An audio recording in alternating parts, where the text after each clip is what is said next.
Hello നമസ്കാരം. കങ്കു എന്ന ചിത്രത്തിൻ്റെ മൂന്നാം ദിവസത്തെ കേരള ബോക്സ് ഓഫീസ് കളക്ഷൻ റിപ്പോർട്ടാണ് ഇന്നൊരു വീഡിയോ ഭാഗത്ത്. വീഡിയോയിൽ മുൻപ് വീഡിയോ ലൈക്ക് ചെയ്യുക, ചാനൽ സബ്സ്ക്രൈബ് ചെയ്യുക. നവംബർ മാസം ധാരാളം ചിത്രങ്ങൾ OTT റിലീസ് ചെയ്യുന്നുണ്ട്. നമ്മുടെ ചാനൽ ഭാഗം പരിശോധിച്ചാൽ ആ വീഡിയോയ്ക്ക് നിങ്ങൾക്ക് കാണാൻ വേണ്ടി സാധിക്കുന്നതായിരിക്കും.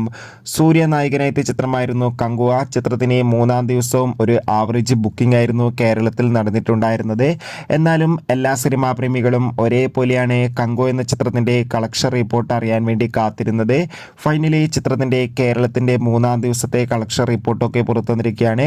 ഒരു ആവറേജ് ബുക്കിംഗ് നടന്നത് കൊണ്ട് തന്നെ 1.5 കോടിക്ക് അടുത്ത് വരെ കളക്ഷൻ നേടിയെടുക്കാൻ വേണ്ടി സാധിക്കുമെന്നാണ് ട്രാക്കിംഗ് റിപ്പോർട്ടുകൾ സൂചിപ്പിക്കുന്നത്.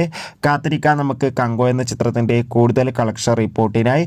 ചിത്രം കണ്ടവരുടെ അഭിപ്രായം കമൻറ്റ് ചെയ്യുക. നവംബർ മാസം ധാരാളം ചിത്രങ്ങൾ OTT റിലീസ് ചെയ്യുന്നുണ്ട്. നമ്മുടെ ചാനൽ ഭാഗം പരിശോധിച്ചാൽ ആ വീഡിയോയ്ക്ക് നിങ്ങൾക്ക് കാണാൻ വേണ്ടി സാധിക്കും.